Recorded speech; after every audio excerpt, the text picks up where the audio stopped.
శనార్థులు నమస్తే. నేను మీ శిల్పా చక్రవర్తి. దిల్దార్ పండగ స్పెషల్ కి స్వాగతం. ఏంటి దిల్దార్ ప్రోగ్రామ్ కి యాంకర్ గిట్ల మారిందా, ఈమె వచ్చింది ఏంటి అనుకుంటారా? అలాంటిది ఏం లేదు. పండగ స్పెషల్ కాబట్టి మాట్లాడడానికి నేను వచ్చేసాను. కాస్త స్పెషల్ గా ఉండాలి, డిఫరెంట్ గా ఉండాలని ఇంట్రొడక్షన్ నాతో ఇలా స్టార్ట్ చేశారు. బట్ మీకు ఇష్టమైన మీ దిల్దార్ యాంకర్ ఇక్కడే ఉంది. Bhanu is here with me. Yes Bhanu. Shilpa garu నమస్తే. నమస్తే. ఎంత యాంకర్ ఇంటర్వ్యూ చేస్తూ మాత్రం మీరే చెప్పేస్తారు నా ఇంట్రో కూడా. ఇది దారుణం అండి. అంటే అప్పుడప్పుడు అవకాశాలు దొరికినప్పుడు అలా మాట్లాడాలి. మీరు మా గెస్ట్, నేను కదా చెప్పాలి. Bhanu is the anchor. నేను ఈ రోజు సరదాగా గెస్ట్ గా వచ్చాను అనమాట. దసరా స్పెషల్. చెప్పు Bhanu, how are you? I'm fine. మీరు ఎట్లున్నారు? అంత బానే ఉన్నాను. ఎలా ఉన్నాను చెప్పు. చాలా స్మార్ట్ గా ఉన్నారు. అసలు చూడడానికి రెండు కళ్ళు చాలట్లేదు. అబ్బా, ఈ పండగకి ఈ దసరా స్పెషల్ కి చాలు నాకు. నిజమే చెప్పాను నేను. మీరు తినక్కర్లేదు ఇంకా, నేను చెప్పేసాను కదా. Thank you. ఓకే, మీరు బతుకమ్మ ఆడినరా? ఇప్పటికి ప్రతి రోజు బతుకమ్మ ఆడుతూనే ఉన్నాను. ఫస్ట్ ఆఫ్ ఆల్ మా బెంగాలీ సమాజం ఉంటది కదా, కమ్యూనిటీ. అందులో ఏంటంటే ప్రతి సంవత్సరం మా తెలుగు ఫ్రెండ్స్ అందరి కోసం మేము డిఫరెంట్ గా, అంటే తెలుగు నేల గడ్డ మీద ఉంటాము ఇన్ని రోజుల నుంచి అని లాస్ట్ 5 years నుంచి మేము బతుకమ్మ సెలబ్రేషన్ స్టార్ట్ చేసాం. 5 years నుంచి చేస్తున్నా. సో ఇప్పుడు చేస్తున్నారన్నమాట డైలీ. అంటే ఫస్ట్ 2 days చేస్తాము. ఆ తర్వాత నన్ను గెస్ట్ గా పిలుస్తున్నారు బతుకమ్మ సెలబ్రేషన్స్ కి. సో గెస్ట్ గానే పిలవాలి కదా. చాలా స్పెషల్ గా ఉంది వెళ్ళి బతుకమ్మ ఆడడం. అంటే మా ఫ్యామిలీ గురించి మీకు తెలిసిందే కదా, అంతా తెలంగాణ వాళ్ళే. మా అత్తగారు ఎప్పుడు నన్ను బతుకమ్మ ఇలా ఆడాలి లేకపోతే ఇలా పాడాలి అని ఎప్పుడు నేర్పిలేదు. సో ఈ లాస్ట్ 2-3 years నుంచి బాగా నేర్చుకున్నాను. బతుకమ్మ బతుకమ్మ ఉయ్యాలో. ఓ పాటలు కూడా చేసిన బతుకమ్మ పాటలు పాడైతే. అంటే మొత్తం పాట రాదు, ఇలా ఏదో స్టెప్పులు వేయమంటే మనం వేసేస్తాము. పాటలు అంటే ఈ గొంతుకి నేను పాడితే, నేను మాట్లాడితేనే వినలేకపోతున్నాను. అయ్యో, ఎవరు చెప్పారు? అసలు మంచి వాయిస్. అసలు అలాంటి వాయిస్ ఎవరికైనా ఉంటుందా? అయినా మీ గొంతు వినగానే ఈజీ గుర్తుపట్టేస్తారు శిల్ప గారు అని. అవును, నా గొంతుతో వచ్చిన ప్రాబ్లం అదే. ఓకే, శిల్ప గారు మీరు ఎక్కడ పుట్టారు? కాల్కటా. కానీ బార్న్ అండ్ బాటప్ ఇక్కడ అని ఎందుకు చెప్తానంటే అసలు కాల్కటాతో సంబంధం లేదు. మా డాడీది అంత ట్రాన్స్ఫరబుల్ జాబ్ అన్నమాట. సో ఒక 2 years ఇక్కడ, ఒక 2 years అక్కడ.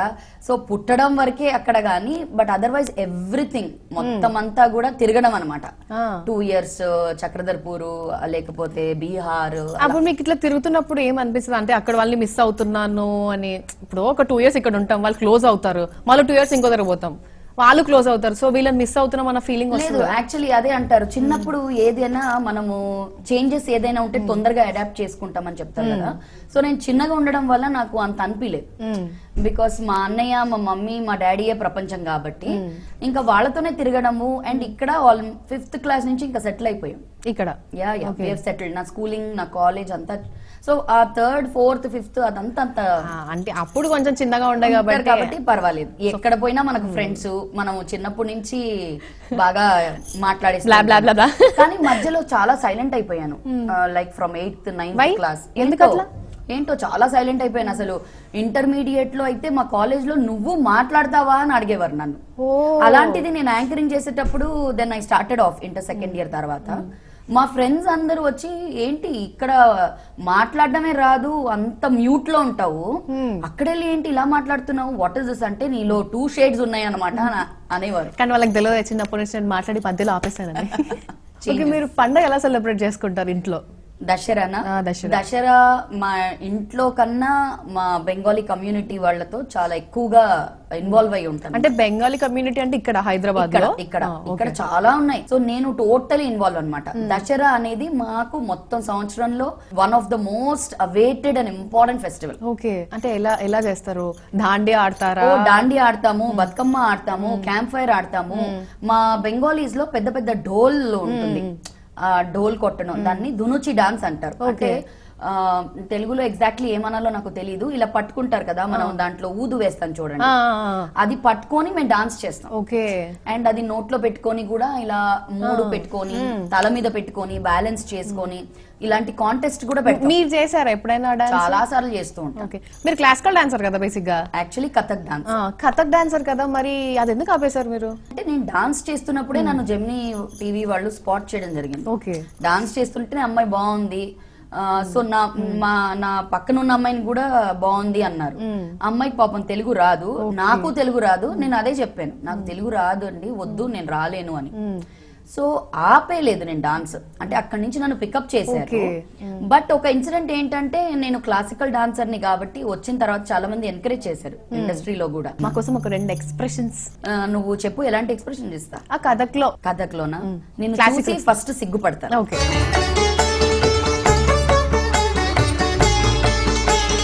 ఇది సిగ్గుపడ్డాం. ఇంకా ఇంకేం చెప్పాలి? యా, కోపంగా చూడటం. ఇదే గూంగట్ తీసి అబ్బా ఏమన్నా చేసిండ్రు అసలు. మీరు ఎన్ని ఇయర్స్ నుంచి నేర్చుకున్నారు కథక్? అంటే ఏ ఏజ్ లో స్టార్ట్ చేసిండ్రు? 7 or 8 లో స్టార్ట్ చేశాను. ఎన్ని ఇయర్స్ నేర్చుకున్నారు? ఆల్మోస్ట్ 10 years ప్లస్ నేర్చుకున్నాను అప్పుడు. ఇప్పుడు లాస్ట్ 3-4 years నుంచి మళ్ళీ స్టార్ట్ చేశాను. ఓవరాల్ గా ఒక 13-14 years వేసుకోండి డాన్స్ లో. మీకు గర్భా డాన్స్ వచ్చా? యా, గర్భా కూడా చేస్తా. గర్భా కూడా చేశారా? ఇదిగోండి, దాండియాలు బతుకమ్మతోనే సరిపోతుంది. అదేదే కరెక్టే. ఓకే, మీ కెరియర్ స్టార్ట్ చేసిండ్రు కదా, మీరు ఇంటర్ సెకండ్ ఇయర్ లో స్టార్ట్ చేశాను అన్నారు కదా, అప్పుడు మీకు తెలుగు రాదు, మరి మీరు ఎట్లా తెలుగు నేర్చుకున్నారు? అప్పుడు చాలా పెద్ద స్టోరీ.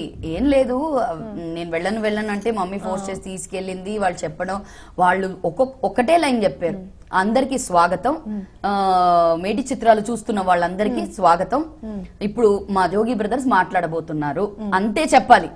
దానికి నేను భయపడిపోయి, అసలు నాకు వద్దు, నాకు జీవితంలో ఏదో అయిపోయింది, నేను వెళ్ళిపోతాను. టెన్షన్ వచ్చేసిందా మీకు? అంటే నాకు స్వాగతం పలుకుతున్నాము, మాట్లాడుతున్నాము, మాట్లాడబోతున్నారు, ఇలాంటి వొకాబులరీ రాదు కదా. మామూలుగా తెలుగు అంటే కొంచెం వచ్చు. సో దాన్ని రాసుకొని, హిందీలో రాసుకొని దాన్ని చదివి, సో అలా. తెలుగు చదవడం రాదు? ఇప్పటికీ రాదు. అయ్యో, నేను అంగుట మేనేజ్ చేస్తారు మీరు? తెలుగు చేస్తారు, షోస్ చేస్తారు, ఏంటి వాళ్ళు చెప్తూ ఉంటారు, చెప్తూ ఉంటే కొన్ని మనసులో పెట్టుకుంటాను, కొన్ని రాసుకుంటాను బుల్లెట్ పాయింట్స్. బట్ నేనేంటంటే పెద్ద అంగుట చాప్ని, అటు బెంగాలీ రాదు, ఇటు తెలుగు రాదు. ఎప్పటికైనా మనం క్యాల్కటా వెళ్ళిపోవాల్సింది, ఇప్పుడు తెలుగు ఎందుకమ్మా నీకు అని ఇక్కడ అన్నారు. సరే, బెంగాల్ వెళ్ళిన తర్వాత ఎప్పటికైనా బెంగాలీ నేర్చుకోవాల్సిందే కదా, సరే అని అది వదిలేదు. అక్కడ వెళ్ళడం జరగలేదు. ఇక్కడ 6th class లో చాలా లేట్ కదా తెలుగు స్టార్ట్ చేయడం. సో అలా ఇప్పుడు ఏ భాష రాకుండా ఇలా తయారాను. కానీ నా 2 పిల్లలకి మాత్రం తెలుగు ఫస్ట్ లాంగ్వేజ్ తీసుకున్నాను నేను.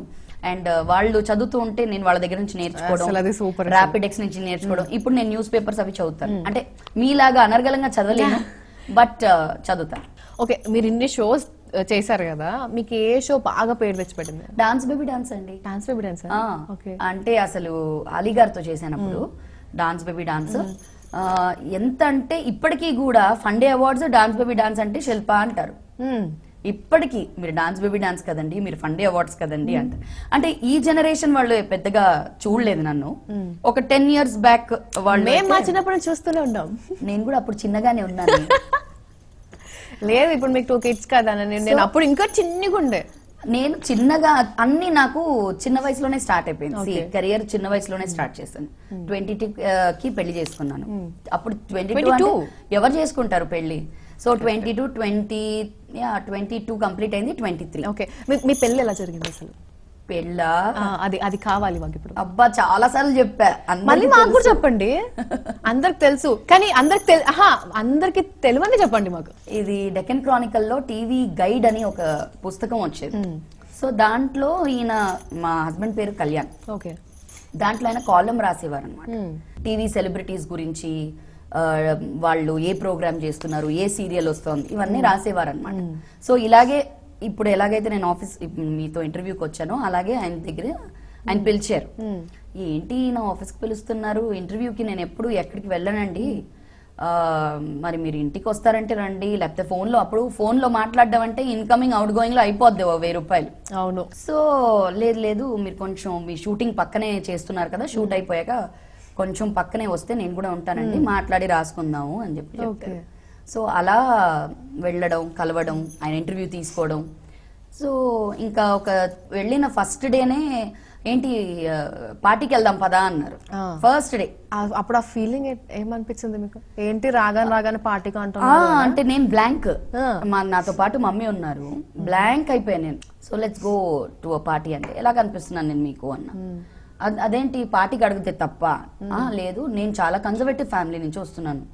నన్ను ఎలా అంటే ఇటు మా అన్నయ్య ఇటు మా నాన్నగారు వెనకాల మా మమ్మీ, ఇంత షాడోలో ఉంటాను నేను.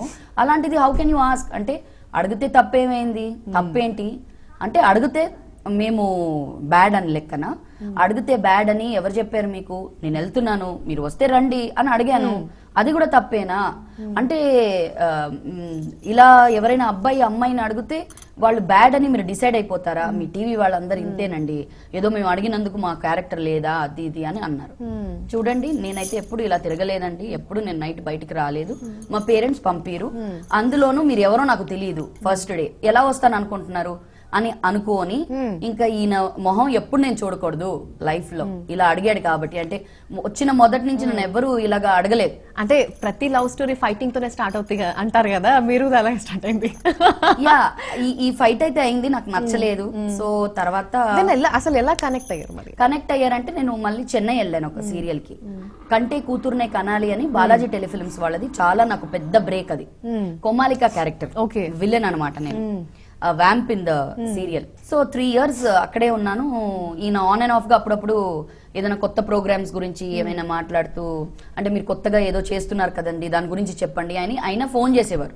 పాపం ఆయనది అది హాబీ, ఆయన రాయడం అనేది ఆయన హాబీ. సో ఆయన ఎవ్రీ వీక్ డెలివర్ చేయాలి స్టోరీ. సో ఈ రోజు ఆ సెలబ్రిటీ ఈ సెలబ్రిటీ అందరితో మాట్లాడుతూ ఉంటారు. సో అలా యాజ్ అ పార్ట్ ఆఫ్, నేను ఏం పార్టీ గురించి అడగడానికి ఫోన్ చేయలేదు, మీకు అంత ఇది లేదు, సీన్ లేదు, మీరు ఏ ప్రోగ్రామ్ చేస్తున్నారు అన్నట్టు మాట్లాడేవారు. తర్వాత సీరియల్ మొత్తం అయిపోయింది. మా నాన్నగారికి అక్కడ ఒంట్లో బాగాలేకుండా వచ్చింది. సో దెన్ నేను అన్నాను, ఇంకా చెన్నై రావడం నేను మా నాన్నగారు అవ్వట్లేదండి, మా డాడీ నన్ను ఒక్కదాన్ని పంపిరు కాబట్టి నేను మానేస్తాను అంటే, లేదు లేదు 3 years అయింది కదా, మీరు మానేస్తాను అంటున్నారు, 3 years అయింది, ఇదే సీరియల్ ని వేరే పేరుతో వేరేగా స్టార్ట్ చేద్దాం, దానికి చెయ్యండి అన్నారు. అంటే అది ఆలోచిస్తానండి, ఇప్పటికైతే ఇది క్లోజ్ చేసేయండి, నేను నా క్యారెక్టర్ వరకు క్లోజ్ చేసేయండి అని. లేదు మేడం, మీరు వెళ్ళిపోతే అసలు మీ మీదే కదా సీన్ అంటే, ఒక ఎపిసోడ్ లో 15-16 minutes ఫీడ్ లో 10 minutes నాదే ఉండేది. సో మీరే లేకపోతే అసలు ఫిట్టింగ్ పెట్టే వాళ్ళు ఎవరు ఉంటారు అన్నట్టు. అంటే సీరియల్ లో మెయిన్ గా విలనే చూస్తారు కదా ఎక్కువ మంది. సో అయిపోయింది, ఇంకా గుమ్మడికాయ కొట్టేశారు. సో అందరు వచ్చారనమాట, బాంబే టీం అంతా వచ్చి. Thank you very much. Actually నిన్ను కాదు, హైదరాబాద్ లో ఉన్న ఆ అబ్బాయికి థ్యాంక్స్ చెప్పాలి. ఆ అబ్బాయి నీ పేరు సజెస్ట్ చేశారు కాబట్టి నేను తీసుకున్నాము. సో ఎవరా అబ్బాయి అని, మాకు ఎవరు తెలియదు కదా సౌత్ లో, మేము సౌత్ లో మార్కెటింగ్ అండ్ అడ్వర్టైజింగ్ అంటే మాకు కళ్యాణే తెలుసు. సో కళ్యాణ్ అడిగాము, కళ్యాణే నీ పేరు సజెస్ట్ చేసి. సో ఆ రోజు వరకు తెలియదు నాకు. వచ్చాక హైదరాబాద్ లో షిఫ్ట్ అయిపోయాక దెన్ ఆయన్ని కాల్ చేసి I want to meet you అంటే, మా లాంటి వాళ్ళతో మీరు కలవద్దు, మీరు బ్యాడ్ అయిపోతారు అది ఇది అని మళ్ళీ ఓవర్ యాక్షన్. సో ఇలా కాదు, I want to really meet you అని చెప్పి ఒక గిఫ్ట్ కొని మళ్ళీ వెళ్ళి ఆయనకి ఇవ్వడం. ఇలాంటి గిఫ్ట్లు మేము వాడమండి. చీతు మళ్ళీ ఎందుకు వచ్చాను ఇన్ని కలవడానికి, ఇంకెప్పుడు అని కలవను అని చెప్పి ఆ గిఫ్ట్ ఇచ్చి ఆ బిల్ ఇచ్చి, మీరు కావాలంటే మార్చుకోండి అని చెప్పి వచ్చేస్తుంటే, సారీ అండి నేను ఇలా, నా హ్యూమర్ ఇలాగే ఉంటుంది, నేను సీరియస్ హ్యూమర్ నాది, నేను ఇలాగే జోక్ చేస్తాను, సో ఐఎమ్ సారీ మీకు హర్ట్ అయి ఉంటే. So don't form opinions when somebody is asking you out. It's not that they are bad, అంటే it's just an open minded అంతే. మీకు రావాలని అనుకుంటే రండి అంతే, కానీ జడ్జ్ చేయకండి ఒక పర్సన్ ని. సో ఇట్స్ ఓకే అని చెప్పి అక్కడి నుంచి మాట్లాడడం మొదలుపెట్టి. ఓకే, అటు నుంచి అలా అలా అలా కాస్త పెళ్లికి వెళ్ళిపోయింది. పండుగ పర్సనల్ కొంచెం పక్కన పెట్టి బిగ్ బాస్కి వెళ్ళిపోదాం. అసలు బిగ్ బాస్ మీకు ఆఫర్ ఎట్లా వచ్చింది? అసలు కాల్ చేయగానే మీకు ఏమనిపించింది? ఆఫర్ ఎలా వచ్చిందంటే వాళ్ళు చూస్ చేస్తారు, అదే వాళ్ళు కాల్ చేస్తారు కదా మీకు. జస్ట్ ఎక్కువ టైం ఇవ్వలేదు, 4 to 5 days మాత్రమే ఇచ్చారు. ఓకే, అంటే అప్పుడే మా కూతురికి డెంగ్యూ ఫీవర్ వచ్చింది. చిన్నది కదా, మమ్మీ కావాలి, మరి నేను వెళ్ళిపోతే ఎలాగా అని ఒక 2 రోజులు ఆలోచించడానికి టైం ఇవ్వండి అన్నాను. లేదు, వెళ్తే ఈ వీకెండ్కి వెళ్ళిపోవాలి మీరు, మాకు ఇప్పుడే ఆన్సర్ చెప్పాలి. ఓకే, వాళ్ళు చెప్పారు లోపల చాలా ఛాలెంజింగ్ గా ఉంటుంది, ట్రిక్కీగా. చూసారా ముందు ఎపిసోడ్స్? చూసాను. అవుట్ ఆఫ్ అంటే ఈ పాప ఒంట్లో బాగాలేకపోవడం వల్ల మధ్యలో కొన్ని ఎపిసోడ్స్ మిస్ అయిపోయాను. సాధ్యమైనంత వరకు వెళ్లే ముందు చూసే వెళ్ళాను. కానీ అక్కడ లోపలికి వెళ్ళిన తర్వాత చూసింది ఒకటి, అక్కడ జరుగుతుంది ఇంకోటి అని అర్థమైంది అనమాట. ఓకే, మీరు అనుకున్నారా ఫస్ట్ వీక్ లోనే బయటకు వచ్చేస్తానని? అనుకోలేదండి నేను. అది షాకింగ్ గా ఉండొచ్చు, చాలా షాకింగ్ నాకు. బట్ నేను వచ్చేటప్పుడు నాగ్ సార్ తో మాట్లాడేటప్పుడు కూడా హ్యాపీగానే ఉన్నాను, హ్యాపీగా వచ్చాను బయటికి.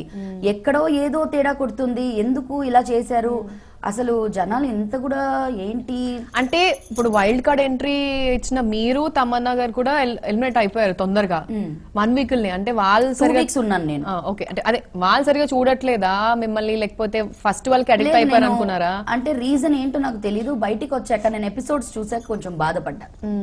అంటే నేను డాన్స్ చేసింది లేదు, నేను మాట్లాడింది లేదు, అదే ఇంజురీస్ జరిగినాయి. మీది కంప్లీట్ గా అక్కడ తిట్టుకోవడం, కొంచెం కోపంగా ఉన్నవే ఎక్కువ కనిపించాయి. ఒకవేళ కోపంగానే ఉందనుకుందాం, లేకపోతే ఎమోషనల్ గానే ఉందనుకున్నాం, దాని వెనకాల బ్యాక్గ్రౌండ్ ఏంటి అనేది చూపించడానికి 1-2 minutes మీరు చూపిస్తే బాగుండు అని నేను అనుకున్నాను.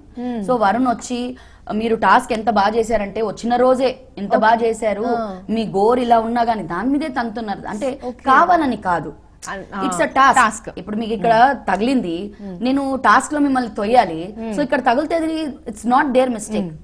సో ఇంతలో ఉండి కూడా ఇక్కడ 2 days పూల్ లోనే ఉండి ఇంత ఫైట్ చేశారు. నెక్స్ట్ వీక్ మీరే మాకు కెప్టెన్, నేను చెప్తాను బిగ్ బాస్ కి, నేను చెప్తాను, రికమెండ్ చేస్తాను మీ పేరు. ఇంత పాజిటివ్ గా మాట్లాడేది మీరు చూసుంటే నా మీద ఒక నమ్మకం వచ్చేది, ఒక ఒపీనియన్ ఫామ్ అయ్యేది. ఇవన్నీ చూపించకుండా. కానీ బాబా భాస్కర్ అన్నారు కదా, తీసేసారు కదా మిమ్మల్ని, నెక్స్ట్ వీక్ మీరు వెళ్ళిపోతారు, ఆయన వెళ్ళిన రోజు నుంచి చెప్తున్నారండి. అదే ఎందుకు అలా అన్నారు? అంటే ఇప్పుడు ప్లాన్ చేశారంటారా, లేకపోతే ఊరికే అంటున్నారా? సెల్ఫ్ కాన్ఫిడెన్స్ ని దెబ్బతీయడం అంటారు. అది ఒక వైల్డ్ కార్డ్ ఎంట్రీగా వెళ్తే ఎంత ఇదిగా మాట్లాడితే వాళ్ళు డిప్రెస్ అయిపోతారు, ఎంత ఇదిగా మొత్తం అందరూ గేమ్ లో ఉన్నారండి. అందరూ ఎవ్రీబడి గేమ్ ని పర్ఫెక్ట్ గా, అంటే మొత్తం గేమ్ లోనే ఉన్నారు. గేమ్ కోసం వాళ్ళు ఏమైనా మాట్లాడగలరు, గేమ్ గురించి ఏమైనా. అది గేమ్స్ ఉన్నాయి కదా, but you can't demean somebody like that. ఒకవేళ నేను మీకు 10 సార్లు నువ్వు బాగా చేయట్లేదు అంటే ఒకసారి రియాక్ట్ అవుతావు కదా, డెఫినెట్ గా. కరెక్ట్. సో ఛానల్ వాళ్ళు కూడా నేను 10 సార్లు చెప్పింది చూపిలేరు కదా, అంటే బోర్ కొడుతుంది. సో అందరూ ఒక్కసారి 2 సార్లు చెప్పుంటారు, I don't mind, it's okay. But పదే అమ్మా నువ్వు టాస్క్ బాగా ఆడావు కాబట్టి ఈ వీక్ ఏదో ఉండేటట్టే కనిపిస్తున్నావు నువ్వు అని. Then after point of time I started to not, I don't feel bad. నాకు చాలా క్రిటిసిజం వచ్చినాయి ఇప్పటి వరకు. అసలు నా లైఫ్ లో అప్రిసియేషన్స్ కన్నా క్రిటిసిజం ఎక్కువ. తెలుగు రాదు, పొట్టిగా ఉంది, బొద్దుగా ఉంది, అది ఇది, సో ఇలాంటివి I don't care, I don't mind. నేను వెళ్ళేటప్పుడే ఆ మైండ్ సెట్ తోనే వెళ్ళాను. మనం వెళ్ళగానే నువ్వు వెళ్ళిపోతావు. శ్రీముఖి 10 సార్లు ఇప్పటికి అట్లీస్ట్ 2-3 times చెప్పింది. సో ఆనెస్ట్లీ చెప్పాలా, ఈసారి ఎలిమినేషన్ మీరే. సో ఒకవేళ నీకు ఎలిమినేషన్ నేనే అని కనిపిస్తే you don't have to actually come and talk. మీకు అన్ని చెప్పాల్సిన అవసరం లేదు, కానీ ఎందుకు చెప్తున్నారు? మరి అవన్నీ కూడా చూపియాలి కదా. అవన్నీ చూపిస్తే ఓకే, తను ఇంత ఇబ్బందిగా మాట్లాడుతుంది, లేకపోతే అతను ఇంత ఇబ్బందిగా మాట్లాడుతున్నాడు అనేది మీకు తెలుస్తుంది. సో అక్కడ చూపించడం ఎలా అంటే, ఆయన ఒక్కసారి చెప్తేనే ఏంటి మాస్టర్ ఇలా మాట్లాడారు, అదేంటి మాస్టర్ అని నా వైఫ్ చూపిస్తే, చూసావా వెళ్ళగానే ఆమెకు ఆర్తులు పట్టాలా, వెళ్ళగానే ఆమెతో బాగా మాట్లాడాలా, పడిపోవాలా, ఇలాంటి ట్రోల్స్ వస్తున్నాయి. ఓకే సరే, అవన్నీ పక్కన పెట్టండి. ఇప్పుడు ఆ బిగ్ బాస్ లో ఎవరు గెలుస్తారు అనుకుంటున్నారు మీరు? సినిమా మీకు ఏం చూపిస్తారు అదే కదా ఫైనల్. మీరు సినిమా చూసాక వీడు హీరో, ఈమె హీరోయిన్, ఈయన విలన్ అని మీరు డిసైడ్ అవుతారు. సో అక్కడ ఏం జరుగుతుంది, వీళ్ళు ఏం చూపిస్తున్నారు, దాంట్లో చాలా తేడా ఉంది. సో ఎవరు విన్నర్ అని ఇప్పుడే చెప్పలేము. వాళ్ళు ఏం చూపిస్తారో నెక్స్ట్ 1 week 10 days లో దాన్ని బట్టి ఆధారపడి ఉంటది అది. మీరు ఇప్పుడు ఫాలో అవుతున్నారా బిగ్ బాస్? చూస్తున్నారా రోజు? ఇంకా చూసి లాభం లేదండి, వదిలేసాను. మీరు వెళ్ళిపోయారు, వచ్చేసారు, అయిపోయిందా? ఇంకా అయిపోయిందంటే నాకు ఇప్పుడు తెలుసు కదా, నేను ఇంత ఆడి కింద పడి దొరలి ఇంజరీస్ అయితేనే నన్ను జూనియర్ ఆర్టిస్ట్ చేసేసారు సినిమాలో. సో సినిమా వాళ్ళకి ఏం కావాలో అదే చూపిస్తున్నారు కాబట్టి I don't have to see. మీరు బిగ్ బాస్ కి వెళ్ళిండ్రు కదా, వెళ్ళి వచ్చిన తర్వాత మీకేమైనా ఆఫర్స్ వచ్చాయా? మూవీ ఆఫర్స్ కానీ, టీవీ షోస్ కానీ ఏమైనా వచ్చాయా? ఏం లేదండి, ఈవెంట్సే చేస్తూ ఉంటాను కదా నేను. నాకు పెద్దగా ఇండస్ట్రీలో ఎవరు ఎంకరేజ్ చేయరు చెప్పాలి అంటే. ఏ ఛానల్ వాళ్ళు కూడా ఈ మధ్య అయితే నన్ను ఎంకరేజ్ చేయలేదు. మా టీవీతో వాళ్లే నాకు చెప్పారనమాట, మేము తొందరలో ఏదైనా ఒక ప్రాజెక్ట్ మేము అనుకుంటాము, తప్పకుండా మీకు అవకాశం ఇస్తాము అని. మీకు మూవీలో ఒకవేళ ఛాన్స్ వచ్చిందనుకో, మీరు ఏ క్యారెక్టర్ చేద్దాం అనుకుంటున్నారు? సీరియల్ లాగా నెగటివా లేకపోతే పాజిటివా? నెగటివ్ నేను చేయగలను. మీకేది ఇష్టం బాగా చేయాలని? అంటే ఒక లేడీ ఓరియంటెడ్ ఉంటది చూసారా, అంటే ఒక్క సీన్ అయినా గానీ ఇలా కడిగి పడేస్తారు చూసారా, రెబల్ టైప్ లో. అది నన్ను చూసారా టాస్క్ లో నేను దొంగల రాణి చూసాను. నాకు దొంగల రాణి అంటే ఏమన్నా ఫీల్ అయిపోయాను నేను అసలు. అంటే నేను బోల్డ్ క్యారెక్టర్స్ నాకు చాలా ఇష్టం, అంటే కాన్ఫిడెంట్ గా మాట్లాడే క్యారెక్టర్స్, అంటే ఏదో ప్యూనిగా ఇలా. అంటే ఇప్పుడు ఏ మూవీలైనా సరే ఒక 5 minutes కనిపించినా కూడా ఆ క్యారెక్టర్ కి బాగా, అంటే స్క్రీన్ టైం ఎంత అనేది నాకు లెక్క కాదు, అది 2 minutes అయినా కావచ్చు, 5 minutes అయినా కావచ్చు, కానీ ఆ ప్రెసెన్స్ కనిపించాలి, ఆ ఇంపాక్ట్ ఉండాలి. ఉండాలి. ఓకే, మిమ్మల్ని కొన్ని క్రేజీ క్వశ్చన్స్ అడగచ్చా? క్రేజీయా? సరే అడుగు. మీరు తప్పకుండా ఆన్సర్ చేయాలి మళ్ళా. డన్. మీకు వంట వచ్చా? వంట వచ్చా అంటే ఇప్పుడు నా పరిస్థితి ఏంటంటే, అంటే మీరు ఈవెంట్స్ చేస్తారు, మీరు బిజీ యాంకర్, అంటే ఇంట్లో నాకు పెద్ద టీం ఉందండి, 3-4 ఉన్నారు. బట్ నేను నా పిల్లలకి చేసి పెట్టాలి, మా హస్బెండ్ కి నేను చేసి పెట్టాలి అనేది నాకు ఒక పెద్ద ఇదనమాట, past time, stress buster. Okay, మీరు ఫస్ట్ టైం కుకింగ్ ఎప్పుడు చేశారు? ఏ ఏజ్ లో చేశారు? మా మమ్మీ అయితే ఏం ముట్టుకొనివ్వలేదు, ఏ పని నేర్పిలేదు. మా అన్నయ్య అన్ని వద్దు నీకు చెయ్యి కాలిపోతుంది, వద్దు అది పడిపోతుంది, వద్దు ఇది అది, ఇలాగే పెంచారు నన్ను. సో ఇప్పుడు నేను తెలంగాణ వంటలు చేస్తాను, మా బెంగాలీ వంటలు చేస్తాను. మీరు ఏది బాగా వండుతారు, మంచిగా వండుతారు? Non vegetarian. నాన్ వెజ్ లో ఏది? చికెన్ బిర్యానీ, మటన్ బిర్యానీ, ఫ్రైలు, దమ్క బిర్యానీ అంతా ఇరగా తీసేస్తాను. అంటే ఓన్లీ మా హస్బెండ్ మాత్రమే తింటారు, వేరే వాళ్ళ ఒపీనియన్ నాకు తెలీదు. నేను ఏది ఇచ్చినా మా ఇంట్లో మా హస్బెండ్ మా పిల్లలు బాగా ఎంజాయ్ చేస్తారు. ఎలాగో భరించాలి కాబట్టి తప్పదు. అలా కూడా అనుకున్నా నాకు ప్రాబ్లం లేదు. బట్ నేను ఇప్పుడు ఒక కాంబో తయారు చేస్తాను, సగం తెలంగాణ సగం బెంగాలీ, ఆ టైప్ లో. అంటే రాజ్మా అనేది మీ తెలంగాణ మాకెప్పుడు చేసి పెడతారు? ఎప్పుడైనా రా, మై హౌస్ ఇస్ ఓపెన్. మా ఫ్రెండ్స్ అందరికి తెలుసు, my house open is always, house door is always open. ఎప్పుడైనా ఒక కాల్ చేసి ఇప్పుడు వస్తున్నాను అంటే నీకు ఫిషా, చికెనా, మటనా. అయితే శిల్పగా దసరాకి వచ్చేస్తాను. నేను మా బెంగాలీ క్లబ్ లో బెంగాలీ అన్ని మీకు ఏది వచ్చి అన్ని వండి పెట్టండి, హ్యాపీగా తిని వచ్చేస్తాం. దసరా కాబట్టి మేము మా క్లబ్ లో సమాజం అదే మా కమ్యూనిటీ దసరా తర్వాత నాకు మెనూ కూడా ఇచ్చేసి అన్ని చేసి పెడతా. ఓకే, మిమ్మల్ని ఎవరైనా కొట్టారా స్కూల్లో? టీచర్స్ పనిష్మెంట్ ఇచ్చారా? పనిష్మెంట్ ఇచ్చారు. ఏమి ఇచ్చారు? అంటే వేరే వాళ్ళు ఏదో తప్పు చేస్తే మొత్తం క్లాస్ అందరికి పనిష్మెంట్ ఇచ్చారు. ఫస్ట్ టైం చేతిలో ఇలా వేశారు, ఫస్ట్ టైం. మెల్ల కొట్టారా, గట్టి కొట్టారా? గట్టిగా పెద్ద స్టిక్, అప్పట్లో పెద్ద స్టిక్ తీసుకుని వచ్చేవారు మా సార్. అందరి గురించి అని నేను కూడా దెబ్బలు తినాల్సి వచ్చింది ఆ రోజు. ఒక షాట్ 2 షాట్. మీరు కొట్టారు ఎవరినైనా? నేను మా పిల్లలకి రోజు కొడుతూ ఉంటాను. అదే నేను ఏ యుఎస్ లోనో ఎక్కడో ఉంటే పక్కా జైల్లోనే ఉండేదాన్ని. అవునా? నేను చాలా స్ట్రిక్ట్ మదర్. ఎందుకు కొడుతున్నారు మరి అంతగానో పాపం? అంటే వాళ్ళ పిల్లలు, నేను వాళ్ళకి నేర్పించేది ఏంటంటే ఓన్లీ చదువులోనే నేను స్ట్రిక్ట్. అది కూడా వాళ్ళకి చదువులోనే కాకుండా చాలా ఉన్నాయి కదా. చాలా ఉన్నాయి, కానీ నేను ఏం పర్సనలీ ఫీల్ ఏమవుతానంటే ఎవరిని ఏది ఫోర్స్ చేయకూడదు. నువ్వు డాన్సే చేయాలి, నువ్వు పాటే పాడాలి, నువ్వు ఓన్లీ స్టడీలో స్ట్రిక్ట్ ఉన్నారు కదా. స్టడీలో స్ట్రిక్ట్ ఏంటంటే అది బేసిక్, అది. సో స్టడీస్ అనేది చాలా basic. So that academic qualification అనేది అందరికి ఉండాలి. అండ్ అందులో నేను ఏం చెప్తానంటే అందరూ ఫస్ట్ రావాల్సిన అవసరం లేదు. ఫస్ట్ వచ్చిన వాడు చాలా ఇంటెలిజెంట్, సూపర్ అనడానికి లేదు. అవును. So I don't believe in that concept. కాకపోతే ఎఫర్ట్ అనేది మనం పెట్టాలి. ఎఫర్టే పెట్టకుండా నేను తెలుగు నేర్చుకోకుండా నేను పెద్ద హీరోయిన్ అయిపోవాలి, నేను తప్పు కదా. సో ఆ టైప్ లో నేను మా పిల్లల్ని ఎంకరేజ్ చేస్తాను. అండ్ నీకు ఇన్స్పిరేషన్ ఎవరు? తెలుగు నేర్చుకోవడంలో కానీ కెరియర్ సైడ్ రావడంలో కానీ, వచ్చిన తర్వాత ఎవరైనా కెరియర్ లో రావడం, కెరియర్ లో నిలబడడం, తెలుగు నేర్చుకోవడం అంతా నేను చేసిన అటెంప్ట్. ఝాన్సీ గారు, సుమా గారు, ఉదయభాను గారు వాళ్ళు నాకు చాలా సీనియర్స్. వాళ్ళు వచ్చాక ఒక దగ్గర ఒక 8-9 years తర్వాత నేను వచ్చాను. అప్పట్లో ఎవ్వరూ లేరు, నేనే వచ్చాను కాబట్టి నా పేరు కూడా వాళ్ళతోనే తోసేస్తారు, సీనియర్ అని. కానీ వాళ్ళు నాకు సీనియర్స్. ఝాన్సీ గారు లాంగ్వేజ్, డిక్షన్, ఆవిడ మాట్లాడే యాస అంటే నాకు చాలా ఇష్టం. సుమా గారి హ్యూమర్ అంటే నాకు ఇష్టం. ఉదయభాను గారు ప్రెజెంటేషన్ స్టైల్ అంటే నాకు ఇష్టం. సో ఇలా అందరు నన్ను బేబీ సిస్టర్ కూడా ఉదయభాను గారు, సుమా గారు, ఝాన్సీ గారు చేస్తున్నారు కదా. మరి మీరు ఇప్పుడు ఏదైనా షో ఇచ్చినా ఏదైనా ఇచ్చినా చేస్తారా? డెఫినెట్లీ చేస్తాను. రావట్లేదు కదా. వస్తాయి డెఫినెట్ గా. అంటే ఎవరు పెద్దగా ఆఫర్ చేయలేదు. నేను చాలా మీకు బిగ్ బాస్ మాట్లాడుతున్నాను. శిల్ప గారు, మీకు బిగ్ బాస్ వచ్చిందాక ఇంకా ఆఫర్లు వస్తూనే ఉంటాయి చూడండి. అలా అనుకుంటున్నారా? వస్తాయండి. అంటే I'm always positive in that way. Okay Shilpa garu, మీకు తీన్మార్ వచ్చా? తీన్మార్ అంటే డాన్సా? తీన్మార్ డాన్స్. అరే మైసమ్మానే కదా మా ఇంట్లో. అట్లానే ఒక 2-3 స్టెప్లు అట్లా ఇంకొంచెం క్రేజ్ ఏంటి కూర్చొని అట్లాగే కూర్చోనా? మాయదారి మైసమ్మో మైసమ్మ, మనం మైసారం పోదమే మైసమ్మ, మాయదారి మైసమ్మో మైసమ్మ. ఇలా చాలా మీరు అలా ఆడుతుంటే ఇంకా ఇంకా ఆడిపించాలనిపిస్తుంది మాకు, అందుకే చూస్తూ ఉండిపోయారు నేను. థ్యాంక్ యూ శిల్ప గారు. మీరు ఇంకా హైట్స్ కి ఎదగాలని, మీకు ఇంకా బోల్డ్ అని మూవీ ఆఫర్స్ రావాలని, ఇంకా టీవీ షోస్ రావాలని, మీకు ఏ నచ్చితే అది రావాలని మనస్ఫూర్తిగా కోరుకుంటున్నాను. Thank you so much. Thank you so much Bhanu. Dasara special గా నన్ను గెస్ట్ గా పిలవడం అనేది చాలా స్పెషల్ గా ఉంది. ఎవ్రీ టైం నా పోస్ట్ అక్కడ ఉంటుంది, బట్ ఈ మధ్య పోస్ట్ మారింది నాకు కొంచెం. So I'm enjoying this phase. So Vanitha TV, NTV అందరికీ కూడా థ్యాంక్ యూ వెరీ మచ్. నన్ను గెస్ట్ గా ట్రీట్ చేసి ఈ రోజు దసరా స్పెషల్ లో చాలా స్పెషల్ గా నన్ను ఫీల్ చేయించారు. Thanks a lot. అందరూ బాగా పండగని సెలబ్రేట్ చేసుకోండి. పెద్ద దిల్ ఉంది మనందరికి, సో ఇంకా దిల్దార్ గా సెలబ్రేట్ చేసుకోండి. Thank you so much. Be safe. అందరూ బాగుండాలి. Thanks once again. ఇది ఇవాల్టి దిల్దార్ పండగ స్పెషల్. మీరు మాత్రం చూస్తూనే ఉండండి వనిత టీవీ. నమస్తే.